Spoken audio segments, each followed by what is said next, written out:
మన ఛానల్‌లో జ్యోతిర్లింగాల యాత్రలో ఉన్నాము. అందులో భాగంగా ఇప్పటికే 9 జ్యోతిర్లింగాల గురించి మనం చర్చించుకోవడం జరిగింది. ఈరోజు 10వ జ్యోతిర్లింగమైన నాగేశ్వర్ జ్యోతిర్లింగం గురించి ఈ వీడియోలో చూద్దాం. అంతకంటే ముందు ఆ వీడియోలను ఎవరైనా మిస్ అయినట్లయితే డిస్క్రిప్షన్‌లో లింక్ పెడతాను. అక్కడికి వెళ్లి ఆ వీడియోలను కూడా చూసి వచ్చి ఈ వీడియోను చూడండి. ప్రశాంతత, శక్తి, అపారమైన భక్తి ఈ మూడింటి కలయికే శివతత్వం. భారతదేశం పుణ్యభూమి. ఇక్కడ జ్యోతిర్లింగాల రూపంలో పరమశివుడు కొలువయ్యున్నాడు. ప్రతి జ్యోతిర్లింగం ఒక కథ, ఒక లోతైన రహస్యం, ఒక అనిర్వచనీయమైన అనుభూతిని మనకు కలిగిస్తుంది. ఈరోజు మనం అలాంటి దివ్యమైన క్షేత్రాలలో ఒకటి నాగేశ్వర్ జ్యోతిర్లింగం వైపు మన భక్తి యాత్రను కొనసాగిద్దాం. జ్యోతిర్లింగం అంటే వెలుగుతున్న శివలింగం అని కూడా చెప్పవచ్చు. ఇది పరమశివుడి యొక్క ప్రకాశవంతమైన లేదా తేజోవంతమైన రూపాన్ని మనకు తెలియజేస్తుంది. ద్వారకా నగరానికి సమీపాన గుజరాత్ పశ్చిమ తీరాన కొలువయ్యుంది ఈ శ్రీ నాగేశ్వర్ జ్యోతిర్లింగం. నాగేశ్వర్ జ్యోతిర్లింగం వెనుక ఉన్న పురాణ కథ అత్యంత ఆసక్తికరంగా ఉంటుంది. ఈ ప్రాంతాన్ని పూర్వకాలంలో దారుకవనం అని పిలిచేవారు. ఇక్కడ దారుక అనే రాక్షసి తన భర్త దారకుడితో కలిసి నివసిస్తూ ఉండేది. దారుక శివభక్తురాలు, కానీ ఆమె ఇతరులను పీడించేది. ఒకనాడు దారుక సుప్రియ అనే శివభక్తుడిని అతడితో పాటు పలువురిని బంధించి చెరసాలలో పెట్టింది. చెరసాలలో ఉన్న సుప్రియ తోటి ఖైదీలందరికీ శివమంత్రాన్ని, శివకథలను బోధించాడు. వారంతా శివుడిని ప్రార్థించడం ప్రారంభించారు. దీంతో కోపానికి గురైన దారుక వారిని చంపడానికి ప్రయత్నించింది. అప్పుడు ఆ భక్తుల మొర ఆలకించిన పరమేశ్వరుడు ఆ క్షణంలోనే ఆ చెరసాలలోనే దర్శనమిచ్చాడు. ఆ ప్రదేశంలో శివుడు జ్యోతిర్లింగ రూపంలో స్థిర నివాసం ఏర్పరచుకున్నాడు.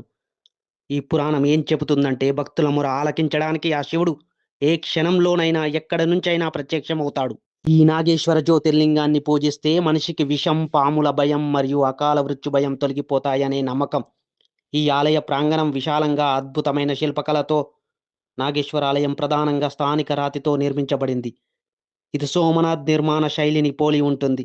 ఆలయంలోని గర్భగుడిలో త్రిభుజాకారపు రాతిలింగం దర్శనమిస్తుంది. అయితే ఆలయం వెలుపల ఉన్న 80 అడుగుల ఎత్తైన ధ్యానముద్రలో శివుడి విగ్రహం ప్రత్యేక ఆకర్షణగా నిలుస్తుంది. ఈ 80 అడుగుల ఎత్తైన ధ్యానముద్రలో ఉన్న శివ విగ్రహాన్ని చూసిన భక్తులు శివుడి అనంతమైన శక్తిని, ప్రశాంతతను ఒకేసారి అనుభూతి పొందుతారు. ఇక్కడ గమనించవలసిన విషయం ఏమిటంటే ఈ ఆలయ ప్రధాన ద్వారం దక్షిణ దిశగా ఉంటుంది. అయితే లింగం తూర్పు ముఖంగా ఉంటుంది. ఇదే ఈ క్షేత్రం యొక్క ముఖ్య ప్రత్యేకత. ఈ నాగేశ్వర్ జ్యోతిర్లింగానికి సంబంధించిన ఒక విషయం మన భారతీయులలో ఇప్పటికీ కన్ఫ్యూజన్‌గానే ఉంది.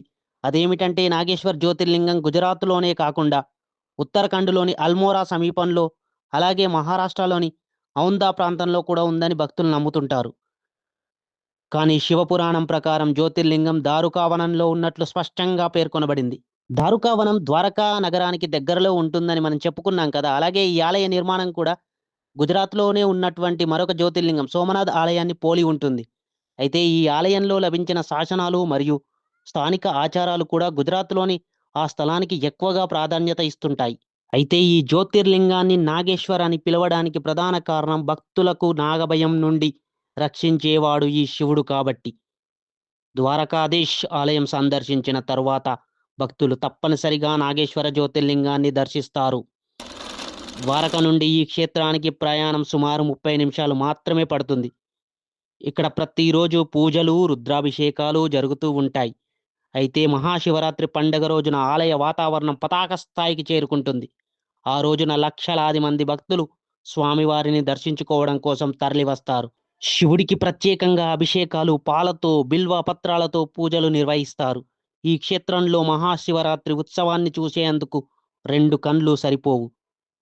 ఇక్కడ భక్తులు ప్రార్థించిన తర్వాత శివుడికి కొన్ని ప్రత్యేక నైవేద్యాలను కూడా సమర్పిస్తారు. ఈ ప్రదేశం కేవలం ఆధ్యాత్మిక కేంద్రం మాత్రమే కాదు, ఒక చారిత్రక సాంస్కృతిక కేంద్రం కూడా. మనం నాగేశ్వరుడిని దర్శించడం అంటే కేవలం ఒక రాతి లింగాన్ని చూడడం మాత్రమే కాదు.